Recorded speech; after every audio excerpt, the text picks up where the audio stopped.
I'm Vanessa Marais. I'm a clinical psychologist from South Africa, Cape Town. And to answer the question of psychological support and availability, it's just very quickly to have a look why an AML person will need psychological intervention and support. And we know that an AML diagnosis is a very traumatic and a very stressful for the body and the mind. And if we look at psychological support, we look at two things. We look at in the hospital and then afterwards out of the hospital. So in the hospital, AML patients, well, the diagnosis is traumatic on itself, but then just after the diagnosis, there's often lengthy stays in the hospital and isolation, chemotherapy, the side effects of chemotherapy on the body and the mind. But it means that when you are in the hospital for long periods of time, you are away from your people, you're away from your loved ones, from your family, from your workplace, your school, your college. And all of this contributes to emotional distress or even causing depression or anxiety or even a post-traumatic stress disorder. So while in hospital dealing with these challenges and these changes and all the uncertainties, um, especially of the side effects of chemotherapy or waiting for a bone marrow transplant, the psychological support comes from your hematology team. And the hematology practice will, well, depending on them who's on their team, but there will definitely be a social worker. Sometimes they have a clinical psychologist, sometimes they have a social worker that will give the psychological support. But what I want to say here is when you as a patient feels that you need extra support, that your emotions and these challenges and changes are too big for you, or if your family feel that they need extra psychological support, please ask your team, ask your medical team to refer you to a psychologist from outside. And I often work like this, going to hospital patients and start with a therapeutic process, often with the patient and the family while still in hospital. Um, but you are the team. I mean, you know yourself, you know what and how you can deal with this trauma.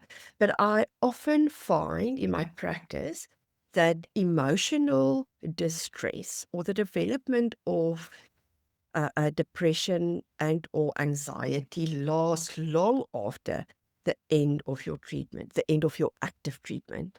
And often after you've been discharged from the hospital, the re-entry phase is actually as challenging as when you are in hospital. The difference is in hospital, you have a direct support system.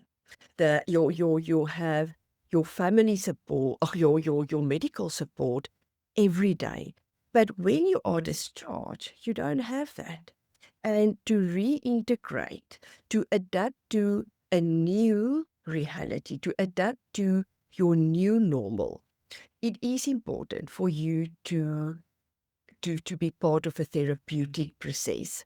And again, yeah, you have to ask the medical team if they can refer you to an outside or to a psychologist, depending if they have one on their team, um, so that you and your family can continue with a therapeutic process after being discharged. So the availability depends on your medical team, depends on the town that you live in or the country that you live in and the hospital that you get the treatment. My name is Erik Aerts. I'm the president of the Hematology Nurses and Healthcare Professionals Group, nurse specialist in hematology at the University Hospital in Zurich.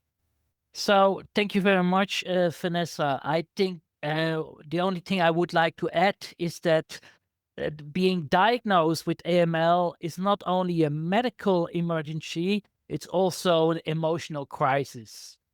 Yes. And as you mentioned, psychological support should be offered very early and not only in time of crises. Yes. And often in hospitals where most of the AML patients are being after diagnosed, um, often they have psychological, oncological colleagues who can support patients and their families. But also, as you mentioned, social workers, specialist nurses, or even spiritual care workers can really support AML patients after diagnosis. Yeah. Yes. And we shouldn't forget caregivers. They Mm. also often, very often need Mhm. support after being diagnosed. Yeah. And Um, the most patients I speak with, they say very clearly, please, I would like any psychological support. yeah. So again, extremely important to. I do find, yes, sorry, I do find sometimes that there's still a bit of a stigma if you ask for psychological support here.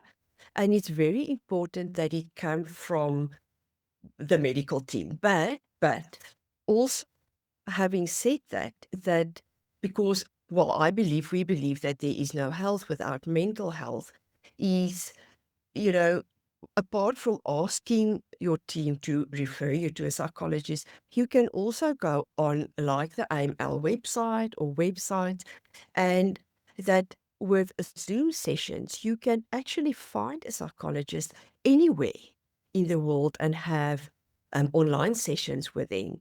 And it's also true that in the later years, the psychological treatment is plays a much bigger part now as it did in the past. So patients, yeah, they do ask more for psychological help, but the medical teams usually also offer. But if they don't offer, then as a patient, you must ask them. Yes, it's Charles Craddock here from Birmingham, UK. I'm a leukemia transplant doctor. I'd just like to add to a couple of points to Vanessa and Erik's excellent observations. So I think the first thing to say is it is very important when we're conveying this news to patients that we're sensitive, but also that we're frank and straightforward about the prognosis. It's very easy to pull your punches in the first conversation, but nobody will thank you for that. It is sometimes very difficult news, and sometimes you have to revisit what you just told people, but they do need to understand what their likely prognosis is, what the likely treatments are. And of course, in some difficult forms of acute myeloid leukemia, I think of biallelic TP53 mutations, the fact that maybe treatment isn't indicated or likely to be a benefit. And then the second point I want to just draw attention to, and I'm particularly conscious of this as a transplanter, is that patients often have enormous reserves dealing with this assault in the first instance, but it's a very long form of treatment, particularly if you have transplant involved. But Yeah. even if you don't have a transplant, and it's sometimes when you go back home and there's nobody around you and the money is running out Mm. and you feel lonely, it's often then that the real psychological blows from this illness arise. So we must be very thoughtful that not only do we provide a supportive atmosphere within the hospital during that first early piece of treatment, but also that when patients go home, that they really feel ready access for months, possibly a year or two, to somebody who can provide them psychological support of a good quality, because it's often then that they really do struggle. Yeah. And you can see it in the statistics that the biggest percentage of developing of depression and anxiety and post-traumatic stress is afterwards, looking back at the trauma that you went through. And And when you're in the hospital, there's a lot of adrenaline also going on, and you're in the process, and it's a very active process, and often your body doesn't respond well. So after discharge, when you're in, as I said, your new reality, integrating in the world that when you left it, you were a different person as the person that you are now. People are often, and they say it, they're often unprepared for living a life afterwards. And they also find that family members or caretakers or loved ones don't always understand that you are in a process. Yes, you're thankful and, positive, but that your chances are very big to develop a belated depression. And that a therapeutic process then is really important for integrating you in your new normal.